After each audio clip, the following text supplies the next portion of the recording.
ہم کریں گے ہر مظلوم کی حمایت۔ السلام علیکم، میں ہوں حرین فاطمہ اور آپ دیکھ رہے ہیں حمایتی نیوز HD چینل۔ نظر ڈالتے ہیں آج کی اہم خبروں پر۔ گڈاب سٹی میں پولیس افسران کے تقرر و تبادلے رپورٹ احمدین حمایتی۔ گڈاب سٹی میں پولیس انتظامیہ میں اہم رد و بدل کیا گیا ہے، جس کے تحت SHO گڈاب سٹی سرفراز جتوئی کو عہدے سے ہٹا دیا گیا ہے۔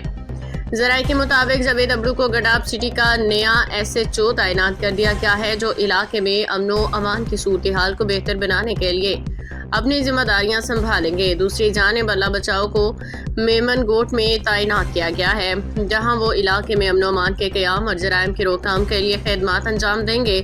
یہ تقرریاں اور تبادلے معمول کے انتظامی تبدیلیوں کا حصہ ہیں، جن کا مقصد پولیس کی کارکردگی کو مزید بہتر بنانا اور عوام کو بہتر تحفظ فراہم کرنا ہے۔ مقامی شہریوں نے امید ظاہر کی ہے کہ نئے تعینات ہونے والے افسران علاقے میں بڑھتے ہوئے مسائل خصوصاً اسٹریٹ کرائم پر قابو پانے کے لیے مؤثر اقدامات کریں گے۔ پولیس حکام کے مطابق ایسے تبادلے محکمے میں کارکردگی اور جواب دہی کو بہتر بنانے کے لیے کیے جاتے ہیں، جبکہ نئے افسران سے توقع کی جا رہی ہے کہ وہ عوام کے ساتھ روابط کو مضبوط بنا کے علاقے میں امن و سکون قائم کریں گے۔